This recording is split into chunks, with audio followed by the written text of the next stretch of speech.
दोस्तों नमस्कार, welcome to वैदिक इम्प्रेशंस। दोस्तों पिछले वीडियो में हमने बात की थी 2025 के ट्रांजिट की, स्पेशली जो 4 स्लो मूविंग प्लैनेट्स हैं, सैटर्न, राहु, केतु और जुपिटर। ये जो 4 प्लैनेट्स का ट्रांजिट अभी होने वाला है मार्च से मई के बीच में, क्या इम्पैक्ट होगा इन 4 मेजर प्लैनेट्स का। मेजर मैं इसलिए बोल रहा हूँ क्योंकि ये स्लो मूविंग प्लैनेट है। इनका जो इम्पैक्ट होता है हम सबकी लाइफ पर वो बहुत सीवियर होता है। और क्योंकि ये 4 प्लैनेट्स बहुत कम समय में ट्रांजिट होने वाले हैं एक राशि से दूसरी राशि में, तो बहुत कुछ हम लोगों की ज़िंदगी में बदलेगा।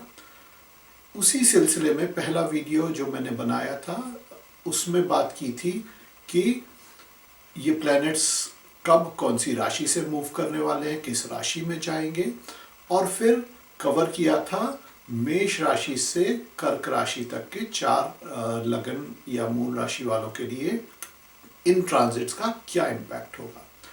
ये वीडियो आज इसका सेकंड पार्ट है जिसमें हम कवर करेंगे लियो से पाइसिस तक की राशियों को, कि इन राशि वाले जातक जातिकाओं के जिनका इन राशियों का लगन है या इनका मून साइन है, तो उनकी ज़िंदगी पे इन ट्रांजिट का क्या असर होने वाला है। चलिए शुरू करते हैं सबसे पहले लियो राशि से। तो ऐसे जातक या जातिकाएं जिनका लियो लग्न है या जिनका मून लियो राशि में बैठा है, उन लोगों की ज़िंदगी में इन ट्रांजिट्स का क्या असर होने वाला है उस बारे में बात करते हैं। तो देखिए, ये लियो लग्न की कुंडली आपके सामने है। जब ट्रांजिट हो जाएगा, सैटर्न का ट्रांजिट 29 मार्च को होगा एंड सैटर्न एक्वेरियस से मूव करके पाइसिस में जाएंगे। तो पाइसिस जो है लियो लग्न वालों के लिए, क्योंकि अष्टम भाव है, तो सैटर्न का जो ट्रांजिट है वो अष्टम भाव में होने वाला है। यहाँ पर सैटर्न करीब करीब 2.5 साल रुकेंगे। जुपिटर का ट्रांजिट 14 मई को होगा। जुपिटर अभी दशम भाव में है, टॉरस राशि में, और ये जाएंगे जिम्नाई में। जो जुपिटर है ये बहुत ही फास्ट मूव कर रहे हैं इस समय। इनको बोलते हैं कि ये अतिचारी है, फास्ट मूवमेंट है। तो 14 मई को आएंगे तो जिम्नाई में, लेकिन 18 अक्टूबर को वो चले जाएंगे कर्क राशि में और फिर रिट्रोग्रेड होके 5 दिसंबर को वापस आएंगे जिम्नाई में। राहु केतु 29 मई को ट्रांजिट होंगे। तो राहु जो है अभी मीन राशि में है, वो आएंगे एक्वेरियस में, और केतु अभी वर्गो में है, वो आएंगे लियो के लगन में। तो 29 मई के बाद जो आकाश में पिक्चर होगी लियो लगन या लियो मून साइन वालों के लिए, वो कुछ इस तरह की होगी। राहु केतु का एक्सिस लगन और सप्तम भाव में बन जाएगा। जुपिटर आपके होंगे 11वें भाव में, और शनि जो होंगे वो होंगे आपके अष्टम भाव में। तो देखिए, लियो लगन वालों के लिए ये जो साल है, इन जो ट्रांजिट का इम्पैक्ट है, एवरेज से बिलो एवरेज के रिजल्ट्स इन लोगों को देखने को मिलेंगे। और उसका कारण है कि देखिए कि जो राहु केतु की एक्सिस बन रही है वो इनके लगन पे बन रही है। केतु जो है लगन में है, सिंह राशि है जो सूर्य की राशि है, उसमें केतु का आना बहुत अच्छा संकेत नहीं है। केतु को हमारे पास्ट लाइफ से कनेक्ट करके देखा जाता है। तो ये जो समय है सिंह राशि वालों के लिए सेल्फ इंट्रोस्पेक्शन का समय है, उनकी ट्रांसफॉर्मेशन का समय है, बहुत कुछ उनकी सोच में बदलाव का समय है। वो अभी तक जिस तरह से अपनी ज़िंदगी जीते आ रहे हैं, इस समय में वो सोचने पे मजबूर हो जाएंगे कि वो कहाँ गलत कर रहे थे, कहाँ सही, और आगे उनको अपनी लाइफ को कैसे जीना चाहिए। शनि का अष्टम भाव में आना अगेन बहुत अच्छा संकेत नहीं है। शनि अष्टम भाव में जो है आपको हेल्थ इश्यूज दे सकते हैं। वहीं केतु भी आपको हेल्थ इश्यू लगन में होने के कारण देंगे, माइग्रेन से रिलेटेड हेडेक, माइग्रेन। और क्योंकि पंचम राशि है जो कि हमारे पेट को दर्शाती है, तो पेट से रिलेटेड प्रॉब्लम, इंडाइजेशन वगैरह आपको इस समय में देखने को मिलेगा। राहु सप्तम भाव में ऐसे जातक जातिकाएं लियो लगन या लियो मून साइन वाले जो बिजनेस में हैं, उनके लिए ये समय थोड़ा सोच समझ के डिसीजन लेने वाला होगा, क्योंकि राहु इल्यूजन पैदा करते हैं और बिजनेस में इल्यूजन यानी कि आपका डिसीजन सही नहीं होना। तो बहुत सोच समझ के ही डिसीजन लेना चाहिए। जुपिटर जो है आपके 11वें भाव में जा रहा है, ये एक बहुत अच्छा संकेत है, लाभ कराएगा आपके प्रोफेशन में, पैसे से लेकर या आपके जो भी ग्रोथ है उससे लेकर जुपिटर आपको अच्छे रिजल्ट्स देगा। और जो अभी मैंने बात की थी केतु को लेकर कि केतु पेट से रिलेटेड इश्यूज दे सकता है, लेकिन जब जुपिटर यहाँ आ जाएगा, जुपिटर क्योंकि आपके पंचम भाव को भी देखेगा, तो ये हेल्प करेगा उस तरह की प्रॉब्लम से निकलने में। अब होगा क्या कि ये जो राहु केतु एक्सिस है और ये जो शनि जो अष्टम भाव में, ये तो आपके लिए प्रॉब्लम क्रिएट कर रहे हैं। और जुपिटर आपको अभी लाभ दे रहा है कब तक? 14 मई से 18 अक्टूबर तक। 18 अक्टूबर के बाद जब जुपिटर आपके 12वें भाव में जाएंगे, 12वां भाव आपके लॉस का भाव है, तो यहाँ पे आपको फिर होशियार रहने की ज़रूरत होगी। क्यों? क्योंकि जो आप यहाँ पे लाभ ले रहे थे वो अब आपके लॉसेस की तरफ जा रहा है। और केतु, राहु और शनि का प्लेसमेंट कुछ इस तरह का है कि आपको हेल्थ इश्यूज देंगे, और ये जो भाव होता है हॉस्पिटलाइजेशन का होता है। तो ध्यान रखने वाली बात होगी कि कहीं कोई हेल्थ इश्यूज की वजह से आपको हॉस्पिटल में खर्चे बढ़ ना जाए। लियो लगन वाले जो पढ़ाई में हैं, जो स्टूडेंट हैं, उनके लिए ये साल ठीक रहेगा, क्योंकि जुपिटर जो है वो अभी मई तक यहाँ पर है और एग्जाम्स का टाइम होता है मई तक। तो जुपिटर यहाँ से आपके चौथे भाव को भी देख रहे हैं, जो कि एजुकेशन से रिलेटेड, डिग्री से रिलेटेड होता है, और आपके छठवें भाव को भी देख रहे हैं जो आपके कंपटीशन से रिलेटेड होता है। तो और राहु केतु भी उस टाइम लगन और सप्तम की एक्सिस में नहीं है। तो उस अभी से लेकर मई तक का जो समय है वो स्टूडेंट्स जो लियो लगन या लियो मून साइन वाले हैं उनके लिए ठीक रहेगा। जो जातक शादी करना चाहते हैं या रिलेशनशिप में हैं, उनके लिए ये जुपिटर का ट्रांजिट अच्छा है, क्योंकि जुपिटर यहाँ से आपके पंचम भाव को देख रहा है, जो कि आपके लव और रोमांस का कारक है, और आपके सप्तम भाव को भी देख रहा है जो आपके लिए पार्टनरशिप, शादी का कारक है। तो जो लोग शादी करना चाहते हैं, जुपिटर इस टाइम उनको ये रिलेशनशिप एनेबल करके देगा। तो ओवरऑल लियो लगन, लियो मून साइन वालों के लिए ये समय ऐसा है जब आपको अपनी हेल्थ पे ज़्यादा फोकस रखना है। बिजनेस में जो डिसीजन मेकिंग है उसको सोच समझ के करना है। जब केतु यहाँ पे एक नक्षत्र पड़ता है माघा, 0 डिग्री से 13 डिग्री 20 मिनट्स तक का होता है। 2026 में जब केतु माघा नक्षत्र में पहुंचेंगे, तब आपको कुछ केतु से रिस्पाइट मिलने के चांसेस बनेंगे, क्योंकि माघा जो है वो केतु का अपना नक्षत्र होता है। तो ये बात हुई लियो लगन वालों के लिए। चलिए मूव करते हैं, बात करते हैं वर्गो राशि वालों के लिए। वर्गो राशि या वर्गो मून साइन, उन लोगों के लिए ये जो प्लैनेटरी ट्रांजिट है शनि, राहु, केतु और जुपिटर का, वो कैसा रहेगा। वर्गो राशि वालों के लिए राहु और केतु की जो एक्सेस है वो अभी तक थी इनके लगन और सप्तम भाव में, जो कि अब शिफ्ट होने वाली है 29 मई के बाद 12वें और छठे भाव में। तो ये एक बहुत बड़ा रिस्पाइट है। जो भी हेल्थ इश्यूज अभी तक वो लोग फेस कर रहे थे उससे निजात मिलेगी जब ये राहु केतु एक्सिस शिफ्ट हो जाएगी। शनि आपके सप्तम भाव में आने वाला है और जुपिटर जो अभी तक आपके लक के भाव में था, अब वो आपके दशम भाव में जाने वाला है। तो शनि जब आपके सप्तम भाव में है, ये आपके बिजनेस में, पार्टनरशिप्स में, मैरिज रिलेटेड इश्यूज जो होते हैं उनमें एक स्लोनेस लेकर आएगा। तो बिजनेस की ग्रोथ में आपको स्ट्रगल महसूस होगी। आप जितने भी एफर्ट लगाएंगे आपको वो उतने अच्छे रिजल्ट्स नहीं मिलेंगे। जुपिटर आपके प्रोफेशन के भाव में है, तो जुपिटर यूजुअली दशम भाव में अच्छा नहीं माना जाता, बट अगर आप कंसिस्टेंटली एफर्ट करेंगे तो ये जुपिटर आपको ग्रोथ देगा, बट वेरी स्लो।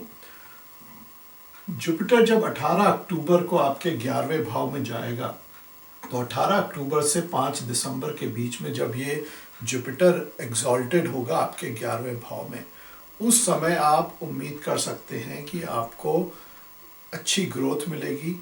आपको अगर कहीं आपका पैसा कहीं रुका हुआ है तो वो आपके लिए पैसा निकल कर आएगा इस समय में। सैटर्न जो है चौथे भाव को देख रहा है अपनी दशम दृष्टि से, और जुपिटर भी अपनी सप्तम दृष्टि से चौथे भाव को देख रहा है। तो सैटर्न और जुपिटर दोनों का चौथे भाव को देखना ये एक अच्छा संकेत है आपके मानसिक शांति के लिए, आपकी प्रॉपर्टीज के लिए, आपके व्हीकल्स के लिए। तो अगर आप कुछ ऐसा प्लान कर रहे हैं व्हीकल का खरीदना या प्रॉपर्टी का खरीदना, तो ये सैटर्न और जुपिटर उसको एनेबल कर देंगे। लेकिन आपको ध्यान ये रखना है, देखिए सैटर्न भी देख रहा है चौथे भाव को। सैटर्न जो है पुरानी चीज़ों का कारक है, राइट। तो आपको चाहिए कि आप कोई ओल्ड प्रॉपर्टी खरीदें। अगर व्हीकल खरीद रहे हैं तो नया ना खरीदें, यूज्ड व्हीकल खरीदें, तो आपके लिए वो बेटर डिसीजन होगा rather than going for a new one. तो सैटर्न और जुपिटर का एस्पेक्ट आपके चौथे भाव पे अच्छा है। स्टूडेंट्स के लिए समय अच्छा रहेगा, क्योंकि जो जुपिटर है वो आपके चौथे भाव को देख रहा है और आपके छठवें भाव को भी देख रहा है। छठवां भाव आपके कंपटीशन का होता है, तो जुपिटर यहाँ पे आपका स्टेटस अपग्रेड करेगा। आप मान लीजिए किसी अच्छी यूनिवर्सिटी या कॉलेज में एडमिशन लेना चाहते हैं, वर्गो लगन वाले या वर्गो मून साइन वाले, जुपिटर आपका स्टेटस अपग्रेड करेगा, यानी कि आपको उसमें एडमिशन मिलने के चांसेस काफ़ी अच्छे हैं। कंपटीशन से रिलेटेड अगर आप उसके लिए आपको कॉम्पिटिटिव एग्ज़ाम में पार्टिसिपेट करना है, तो ये समय वो है जब आपको उस कॉम्पिटिटिव एग्ज़ाम में सक्सेस मिल सकती है। तो ओवरऑल वर्गो राशि वालों के लिए ये जो समय है, ये जो ट्रांजिट है, ये एवरेज से अबव एवरेज रिजल्ट्स लेकर आएगा। जो स्पेशल कंसिडरेशन देनी है वो आपको बिजनेस पे देनी है कि आप का बिजनेस जो वो है वो स्लो हो सकता है।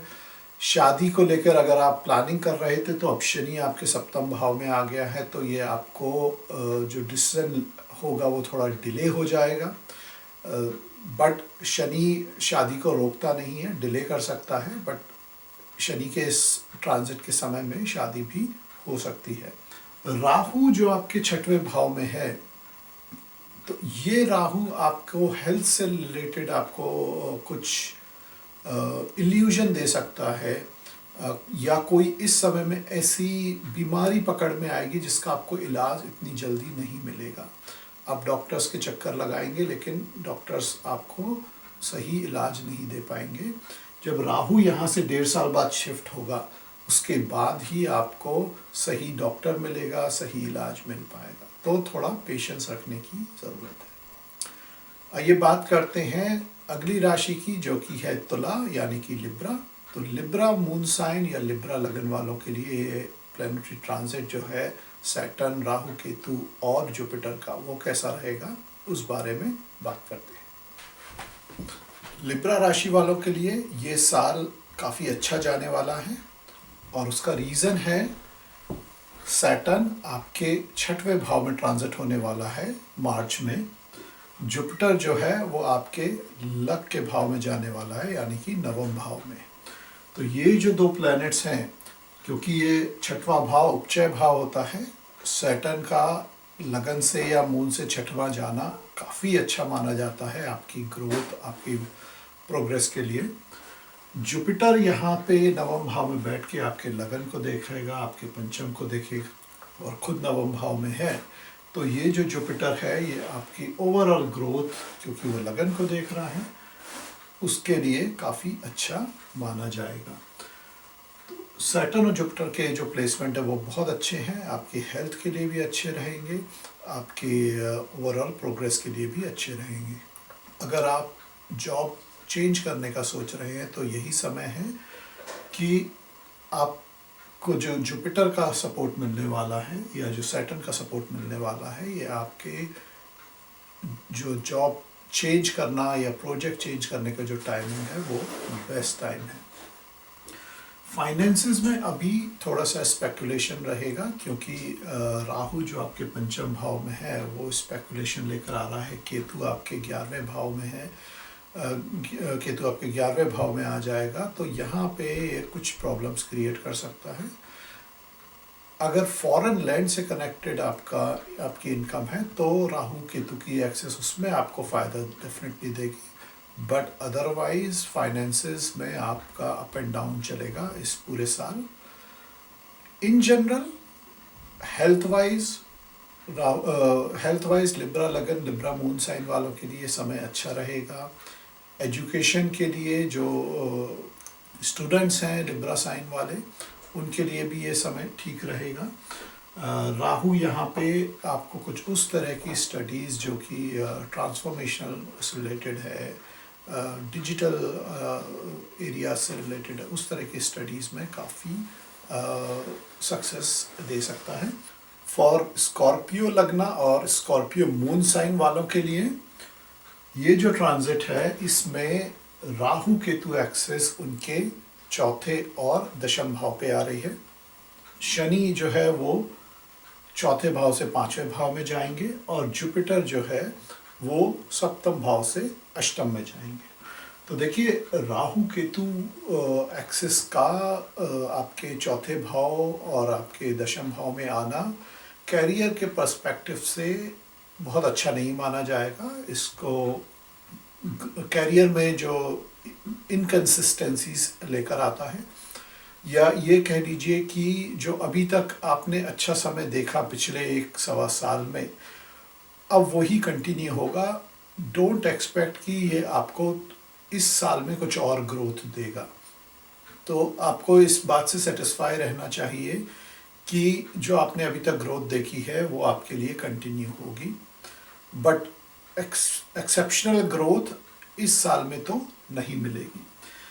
शनि जो है आपके चौथे भाव में थे अब तक, जो कि आपको chest related health issues they रहे थे, वो अब थोड़ा कम होगा, बट राहु का वापस इधर आ जाना can again give you issues related to chest. तो जब शनि यहाँ से 29 मार्च को निकल जाएंगे और राहु भी चौथे में नहीं आएंगे, तो ये पीरियड तो आपके लिए अच्छा रहेगा, बट अदरवाइज राहु का यहाँ आना आपको अपने हेल्थ पे ध्यान देने के लिए बाध्य करेगा। जुपिटर आपके अष्टम भाव में जाएगा और अष्टम भाव से चौथे भाव को देखेगा, तो ये जो जुपिटर है वो आपके हेल्थ के इश्यूज को कंट्रोल करेगा, या आपको इलाज की ज़रूरत है तो वो आपको मिल जाएगा। जुपिटर का अष्टम भाव में आना कुछ कारणों के लिए ठीक है, लेकिन कुछ कारणों से ये आपको नेगेटिव रिजल्ट्स भी दे सकता है। देखिए जुपिटर का काम है ग्रोथ देना। अष्टम भाव जो है वो हिडन चीज़ों का होता है। तो फॉर एग्जांपल कि आपके जो इंटरनल बॉडी के ऑर्गन्स हैं वो हिडन है, तो जुपिटर उनमें ग्रोथ देके किसी बीमारी को बढ़ा सकता है। तो ये ध्यान देने वाली बात है। तो हेल्थ पे ध्यान रखना होगा। यहाँ पे एक नक्षत्र होता है आद्रा। आद्रा नक्षत्र राहु का नक्षत्र है और राहु भी इस भाव को अपने पंचम एस्पेक्ट से देख रहा है और जुपिटर वहाँ मौजूद है। तो जो आद्रा नक्षत्र होता है वो बाउंड्रीज ब्रेक करने वाला नक्षत्र है। तो आप हो सकता है ऐसे समय में जुपिटर क्योंकि ज्ञान का कारक है, आप कुछ इस तरह की स्टडीज करें जो आपके लीग में नहीं है, जो आपने कभी सोचा नहीं था, या जो आपका एनवायरनमेंट आपको अलाउ नहीं करता है। तो ये जो जुपिटर का ट्रांजिट है आपको उस तरह की स्टडीज में, रिसर्च में लेके जा सकता है जो आपने सोचा नहीं था। रिसर्च स्टूडेंट्स के लिए ये जो ट्रांजिट है स्कॉर्पियो लगन और स्कॉर्पियो मून साइन वालों के लिए, ये जो जुपिटर का ट्रांजिट है वो काफ़ी फेवरेबल रिजल्ट्स लेकर आ सकता है। मैरिज या रिलेशनशिप के पर्सपेक्टिव से शनि का पंचम भाव में आना, अगर आपका रिलेशन कमिटमेंट वाला है, definitely Shani is going to support you to for marriage etcetera, but if it is not, then you can see delays in this area of life. तो ओवरऑल स्कॉर्पियो लगन और स्कॉर्पियो मून साइन वालों के लिए ये जो साल है, इन मेजर ट्रांजिट के बाद का जो समय है वो एक कंसिस्टेंसी मेंटेन करने वाला है, बहुत हाई होप्स रखने वाला नहीं है। हेल्थ पे ध्यान देना चाहिए। जो आप कार्य कर रहे हैं वो आप लगन से करते रहिए, आने वाले समय में आपको इसका लाभ मिलेगा। बट ये जो साल है उसमें आपके एक्सपेक्टेशन के अकॉर्डिंग, आप जो मेहनत कर रहे हैं उसके अकॉर्डिंग बहुत अच्छे रिजल्ट्स नहीं मिलेंगे। कैरियर को लेकर भी, हेल्थ को लेकर के भी, एजुकेशन के मामले में रिसर्च के स्टूडेंट्स के लिए डेफिनेटली फ़ायदा होगा। चलिए बात करते हैं नेक्स्ट साइन की, विच इज़ सेजिटेरियस। सेजिटेरियस लगन, सेजिटेरियस मून साइन वालों के लिए ये जो साल है आफ्टर दीज ट्रांजिट्स, मई के बाद का समय जो है वो काफ़ी अच्छा जाने के चांसेस हैं। उसका रीज़न है कि जो शनि है और जो जुपिटर है वो आपके केंद्र में आने वाले हैं। शनि आपके चौथे भाव में और जुपिटर आपके सप्तम भाव में। यहाँ से शनि आपके लगन को देखेंगे दशम दृष्टि से और जुपिटर सप्तम दृष्टि से लगन को देखेंगे। तो सैटर्न और जुपिटर दोनों ही आपके लगन को एनेबल कर रहे हैं। इसका मतलब है कि आपको ओवरऑल ग्रोथ इस टाइम देखने को मिलेगी। राहु तीसरे भाव में, तीसरे भाव अगेन उपचय भाव है, राहु मैलेफिक ग्रह है। राहु तीसरे भाव में अच्छे रिजल्ट्स देते हैं, लेकिन राहु इल्यूजन का कारक है और तीसरा भाव है पराक्रम का। तो राहु, आप जल्दबाजी में कोई डिसीजन मत लीजिएगा, क्योंकि राहु जो है आपको इल्यूजन क्रिएट करेगा। आप होंगे जल्दी से डिसीजन लेने के उसमें, तो ये डिसीजन गलत हो सकता है। केतु जो कि अध्यात्म का कारक है, वो नवम भाव जो अध्यात्म का ही भाव है उसमें जा रहा है। तो केतु भी वहाँ पे आपके लिए बेनिफिशियल ही रहेंगे। आपका जो ध्यान है अध्यात्म की तरफ भी जाएगा। तो ओवरऑल ये जो चारों स्लो मूविंग प्लैनेट्स हैं वो सेजिटेरियस लगन यानी कि धनु राशि वालों के लिए, धनु लगन और धनु मून साइन वालों के लिए बिल्कुल आइडियली प्लेस्ड है। कैरियर में ग्रोथ भी मिलेगी, क्योंकि जो शनि है वो आपके दशम भाव को देख रहे हैं। स्लो ग्रोथ मिलेगी बट डेफिनेटली मिलेगी। जुपिटर आपके बिजनेस के घर में ऑलरेडी बैठे ही हुए हैं, तो अगर आप बिजनेस करते हैं तो ये वो समय है जो आपको एक अच्छी ग्रोथ देखने को मिलेगी। जुपिटर यहाँ से आपके 11वें भाव को भी देखेंगे पंचम दृष्टि से, तो पंचम भाव आपके लाभ का है। जुपिटर ग्रोथ का कारक है, जुपिटर आपको ग्रोथ देंगे। राहु भी आपके 11वें भाव को देख रहे हैं, तो राहु एक्सपोनेंशियली ग्रोथ देने के कारक है। तो राहु जुपिटर दोनों 11वें भाव को देखना, शनि का आपके दशम भाव को देखना, जुपिटर का आपके बिजनेस भाव में बैठना, ओवरऑल इससे ज़्यादा एक्सपेक्टेशन, इतने अच्छे प्लेसमेंट की एक्सपेक्टेशन और नहीं हो सकती। लगन को एनेबल करना, 11वें भाव को एनेबल करना, अध्यात्म के भाव को एनेबल करना, पराक्रम के भाव को एनेबल करना। तो सेजिटेरियस राशि वालों के लिए ये जो समय है इस ट्रांजिट के बाद का this is one of the excellent time of their life. चलिए बात करते हैं अगली राशि की, जो कि है कैप्रिकॉर्न। कैप्रिकॉर्न लगन वालों के लिए अच्छी खबर ये है कि जो उनका साढ़े साती का समय था वो अब पूरा होने वाला है। मार्च में जब शनि ट्रांजिट कर जाएंगे एक्वेरियस से पाइसिस में, तो उनके साढ़े साती खत्म हो जाएंगे। तो उनके लिए, कैप्रिकॉर्न लगन वालों के लिए शनि जो है वो तीसरे भाव में जाएंगे, जुपिटर जो है वो जाएंगे छठे भाव में, राहु दूसरे में और केतु अष्टम भाव में। तो देखिए जो ये पिक्चर बनेगी मई के बाद की, उसमें शनि तीसरे भाव में उपचय भाव है, तो मैलेफिक प्लैनेट्स उपचय भाव में अच्छे रिजल्ट्स देते हैं। जुपिटर जो है वो बैठे हैं छठे भाव में, जो कि अर्थ त्रिकोण का भाव है, और राहु बैठे हैं आपके धन भाव में। राहु और जुपिटर बढ़ाने का काम करते हैं, जुपिटर भी दूसरे भाव को देख रहा है, तो ये एसेट्स के मामले में, फाइनेंशियल एसेट्स को बढ़ाने के मामले में राहु और केतु अच्छा रिजल्ट देने वाले हैं। कैरियर के पर्सपेक्टिव से मार्च के बाद का समय अच्छा रहेगा। जैसे ही शनि मूव करेंगे दूसरे भाव से, उसके बाद का समय करियर के पर्सपेक्टिव से अच्छा है। अगर आप जॉब स्विच करने का सोच रहे हैं इस समय में, या बिजनेस के पर्सपेक्टिव से आप कोई डिसीजन लेने वाले हैं या कोई नया बिजनेस स्टार्ट करना चाहते हैं, तो ये जो प्लेसमेंट सैटर्न का है मार्च के बाद का, और जुपिटर और राहु का, ये आपको फेवरेबल रिजल्ट्स देगा। रिलेशनशिप और मैरिज के मामले में देखिए, शनि जैसे ही यहाँ आएंगे तीसरे भाव में, आपके पंचम भाव को देखेंगे, तो ये बहुत पॉजिटिव रिजल्ट्स नहीं देंगे। एक स्लैक टाइम होगा रिलेशनशिप के मामले में। तो जो भी डिसीज़न लीजिएगा सोच समझ के लीजिएगा। फ्रस्ट्रेशन होगी क्योंकि आप एफर्ट मारेंगे और रिजल्ट्स नहीं आएंगे, तो उससे थोड़ा बच के रहिएगा। केतु का अष्टम भाव में आना अगेन कोई अच्छा संकेत नहीं है हेल्थ के मामले में, स्पेशली जब मार्स भी यहाँ पर होगा ट्रांजिट के दौरान। तो मार्स और केतु जो है सक्षम है कुछ सडन इवेंट्स देने में, एक्सीडेंट्स देने में या सर्जरी देने में। तो इस बात का ख्याल रखें कि जब सैटर्न और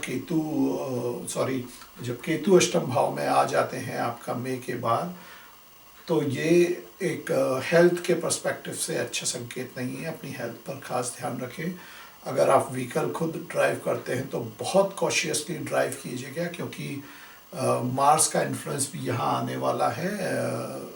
कुछ सितंबर अक्टूबर के टाइम पर मार्स यहाँ ट्रांजिट करेंगे, और वो पीरियड जो होगा वो बहुत ही ध्यान देने वाला होगा।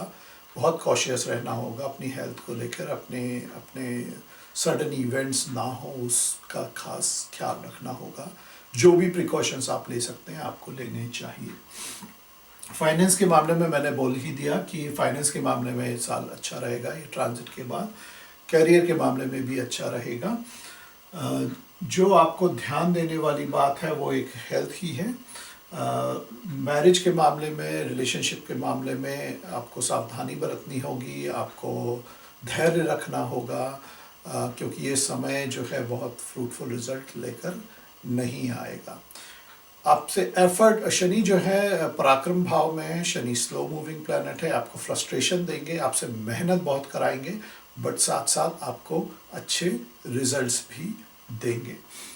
अगर आप फॉरेन लैंड में काम करते हैं या आप अपने फॉरेन लैंड से रिलेटेड बिजनेस में हैं, आपको जो इनकम है वो फॉरेन लैंड से होती है, तो ये समय उस एरिया में ग्रोथ का है।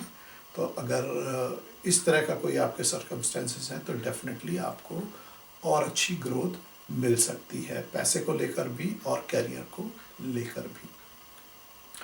तो ये बात हुई कैप्रिकॉन लगन और कैप्रिकॉन मून साइन वालों को लेकर। अब हम बात करते हैं अगली राशि की, विच इज एक्वेरियस यानी कि कुंभ। एक्वेरियस लगन और एक्वेरियस मून साइन वालों के लिए चलिए देखते हैं कि ये जो मेजर प्लैनेट्स का ट्रांजिट है वो कैसा रहेगा। तो मई के बाद जो पिक्चर होगी उनके चार्ट में वो कुछ इस तरह की होगी। उनके लगन में राहु है, लगन और सप्तम में राहु केतु की एक्सिस होने वाली है। शनि जो है वो उनके दूसरे भाव में होंगे और जुपिटर जो है वो पंचम भाव में होंगे। स्पेशली जो जिनका मून साइन एक्वेरियस है उनके लिए पीक टाइम जो साढ़े साथी का है वो अब ख़त्म होने जा रहा है। अभी जो साढ़े साथी के लास्ट के 2.5 साल है वो अभी भी बचे हुए हैं, बट एटलीस्ट जो पीक समय था साढ़े साथी का वो अब ख़त्म हो रहा है। तो शनि ने उनको जो इतने भी मेंटल स्ट्रेस दिए हैं उसमें अब कमी आने के चांसेस हैं। राहु आपके लगन में होंगे तो राहु आपको अभी भी हेल्थ इश्यूज देने में सक्षम हैं। माइग्रेन से रिलेटेड, डाइजेस्टिव प्रॉब्लम से रिलेटेड इश्यूज आपको आने के काफ़ी हद तक चांसेस हैं यहाँ पर। जुपिटर जो पंचम में है ये एक बहुत अच्छा संकेत है। जुपिटर पंचम में होके लगन को देखेंगे तो आपको जो भी इश्यूज होंगे हेल्थ से रिलेटेड उससे इलाज मिलना और उनका टेक केयर करना पॉसिबल हो पाएगा। कैरियर को लेकर ये समय अब बेटर है पिछले साल से।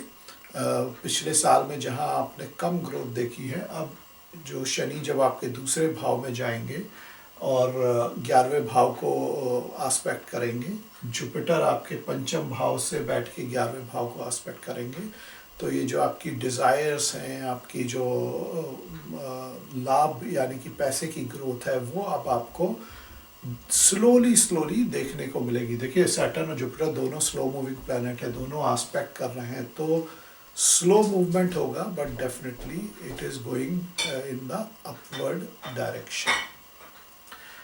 केतु आपके सप्तम भाव में होंगे। राहु केतु एक्सिस लगन और सप्तम में एनीवे अच्छी नहीं मानी जाएगी, तो यहाँ पे अगर मैरिज से रिलेटेड आप कोशिश कर रहे हैं तो वो समय ठीक नहीं है, या आपको कुछ मैरिज में, एग्जिस्टिंग मैरिज में भी आपको इश्यूज आने के चांसेस हो सकते हैं बीइंग केतु देयर।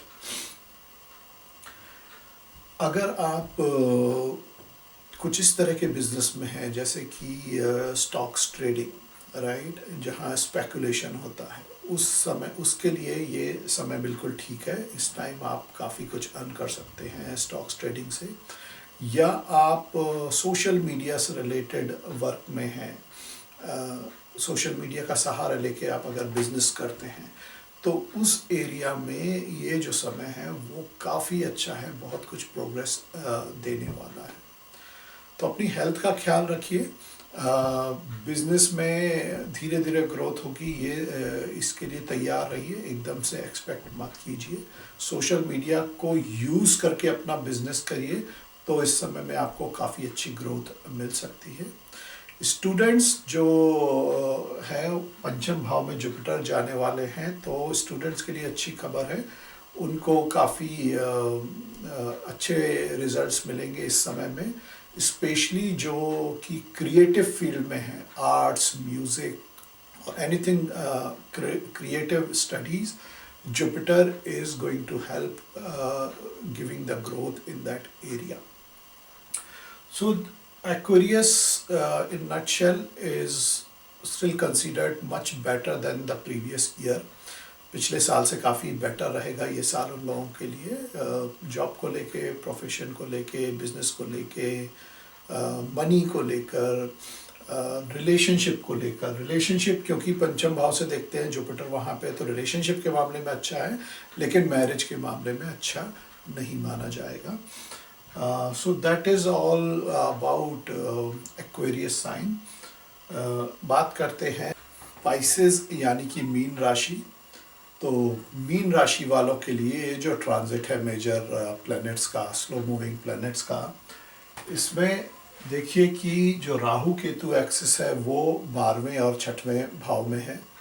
शनि लगन में ट्रांजिट करने वाले हैं और जुपिटर जो है चौथे भाव में जाएंगे। मई के बाद की जो स्थिति है वो कुछ इस तरह की होगी। तो एक बहुत ही इम्पॉर्टेंट चीज़ जो यहाँ पर हमें देखना है कि जो शनि लगन में है, अगर आपकी मून राशि पाइसेस है तो ये आपका पीक 7.5 शुरू होने का समय हो रहा है। मार्च के बाद से 7.5 तो आपके चल ही रहे हैं, बट ये पीक टाइम शुरू हो जाएगा अगले 2.5 साल तक का। तो ये जो है आपको मेंटल स्ट्रेस, मेंटल टेंशन देने में सक्षम है।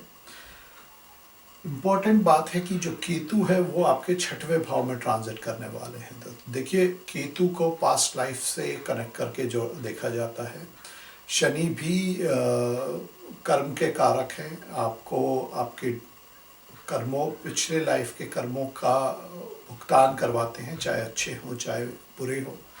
स्पेशली जो बुरे कर्म होते हैं उसके लिए जो शनि का पनिश करने का तरीका है वो बहुत सीवियर होता है। तो शनि का लगन में आना और केतु का 6वें में आना, जो 6वां भाव है वो होता है रोग, ऋण और रिपु का। और केतु का पास्ट लाइफ से कनेक्ट होना, ये भाव प्रारब्ध का बोला जाता है। आपको अपने प्रारब्ध को पे करने का होता है इस जन्म में। तो ये जो समय है सैटर्न और केतु का, इस तरह की पोजीशनिंग, ये दिखाता है कि आपको कुछ रोग, ऋण और रिपु से रिलेटेड प्रॉब्लम्स काफ़ी बढ़ सकती हैं। जुपिटर चौथे भाव में बैठकर कुछ बेनिफिशियल दिखाई दे रहे हैं आपके प्रोफेशन को लेकर। केतु और सैटर्न का इस तरह से बैठना आपके प्रोफेशन को लेकर भी अच्छा नहीं है।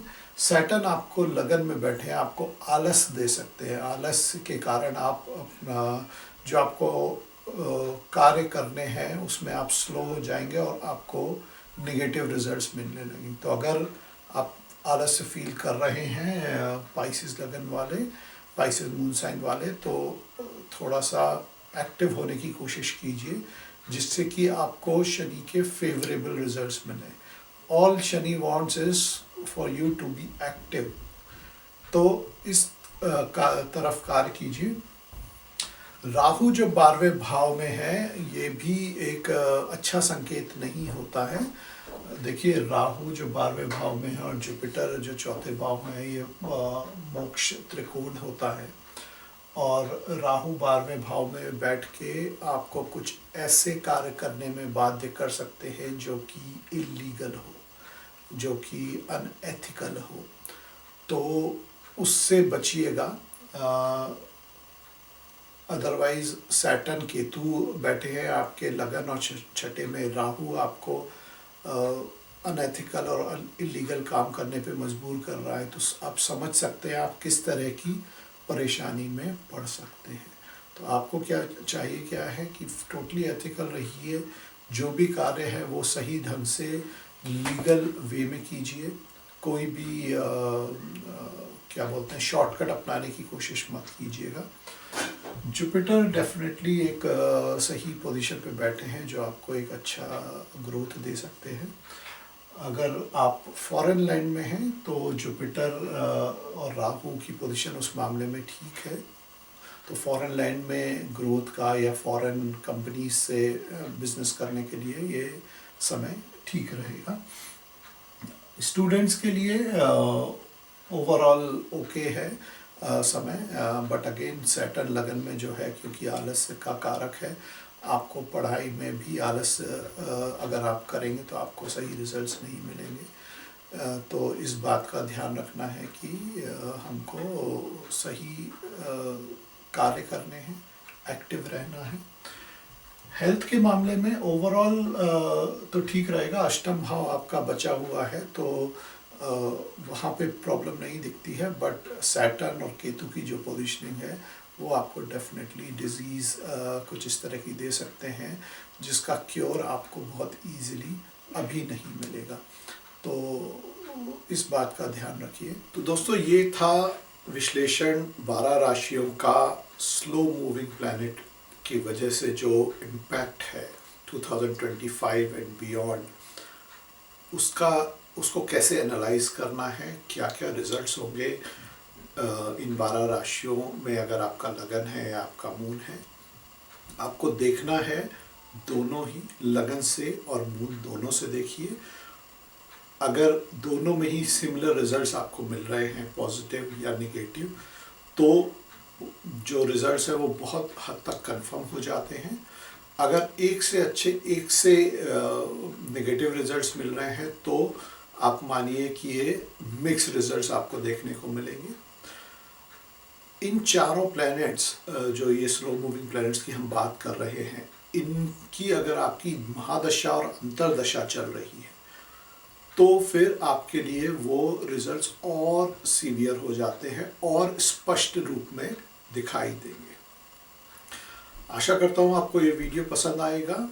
अगर पसंद आता है तो प्लीज़ मेरे चैनल को लाइक कीजिएगा और सब्सक्राइब कीजिएगा और अपने जानने वालों के साथ शेयर भी कीजिएगा। अगर आपके कोई क्वेश्चंस हो इन प्लैनेटरी ट्रांजिट से रिलेटेड, आपके लगन, आपके मून साइन से रिलेटेड आपको कुछ क्लियर नहीं हो, तो आप कमेंट सेक्शन में अपने मैसेज कर सकते हैं या आप मुझे ईमेल कर सकते हैं vedicimpressions@gmail.com पर।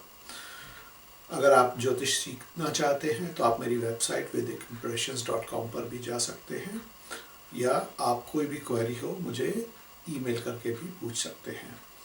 मैं मिलूँगा आपको अगले वीडियो में, फिर बात करेंगे एक नए टॉपिक पे। तब तक के लिए अपना ख्याल रखिए।